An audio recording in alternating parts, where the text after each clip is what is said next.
ഇതെന്ന് പറഞ്ഞാൽ സാധാരണ ചൂടോടുകൂടിയ നമ്മുടെ കൈ കിട്ടുന്നത്. പക്ഷേ ഇന്നലെ ഇത് ചെയ്തു വെച്ചിട്ടാണ് ഇന്ന് രാവിലെ വരുന്നവർക്കെല്ലാം വിതരണം ചെയ്യുന്നത്. അതാണ് ഇത്. അത് കഴിച്ചു നോക്കുമ്പോൾ അറിയാം അതിൻ്റെ അത്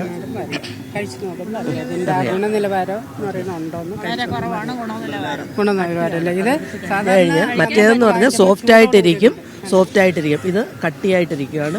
ഇത് ഇന്നലത്തെയാണ് ഇത് സാധനം. ഇങ്ങനെയാണ് ഇത് ഭക്തർക്ക് വിതരണം ചെയ്യുന്നത്. ഇതെന്ന് പറഞ്ഞാൽ ദൂരെയുള്ള എവിടെല്ലാം കിടക്കുന്ന ആൾക്കാരാ ഇത് ചിലപ്പം കൊണ്ടുവന്നതിന് ശേഷം അവർ വേറെ ആൾക്കാർക്ക് നാളെ കൊടുക്കും. അപ്പോഴിത് കേടാവും. അപ്പോൾ കഴിക്കുന്നവർ പറയും ഇത് കൊള്ളത്തില്ലല്ലോ എന്ന് പറയും. പക്ഷെ ഇന്ന് ഉണ്ടാക്കി കൊടുക്കുകയാണെങ്കിൽ ഈ ഒരു പ്രശ്നം വരത്തില്ല. വളരെ കൃത്യമായ ബോധ്യമുണ്ടല്ലേ കയ്യിൽ കിട്ടുമ്പോൾ അത് ചൂടുണ്ടായിരുന്നു. സാധാരണ ഞാൻ എന്റെ അനുഭവം പറയുന്നില്ല, ചേച്ചിയുടെ അനുഭവം പറഞ്ഞാൽ നമ്മൾ നേരത്തെയൊക്കെ എന്ന് പറഞ്ഞാൽ ചിലപ്പോൾ കൈ കിട്ടുമ്പോൾ നല്ല ചൂടോടെ കഴിക്കാൻ പറ്റത്തില്ല.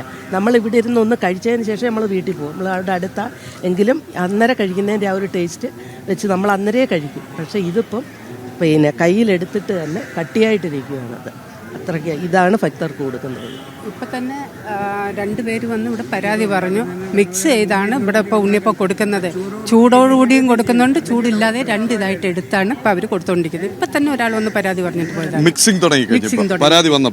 മിക്സിംഗ് ആയിട്ട് കൊടുക്കുന്നുണ്ട്. കൺമുന്നിൽ ഭക്തർ കൊണ്ടുവന്ന് കാണിച്ച തെളിവാണ്, വാർത്തയാണ്. ഇന്നലെയും മെനഞ്ഞാന്നും കേട്ട് ഉണ്ടാക്കി വെച്ചിരിക്കുന്ന ഉണ്ണിയപ്പം കമേഴ്ഷ്യലായിട്ടാണ് അത്രേ. അത് ഇപ്പോൾ പരാതി പറഞ്ഞപ്പോൾ 2-3 ചൂട് ഉണ്ണിയപ്പം കൂടിയിട്ട് മിക്സ് ചെയ്ത് കൊടുത്തു. ഇവർക്ക് ലഭിച്ചതാകെ പഴയതാണ്, തണുത്തതാണ്, നേരത്തെ ഉണ്ടാക്കി വച്ചിരുന്നതാണ്.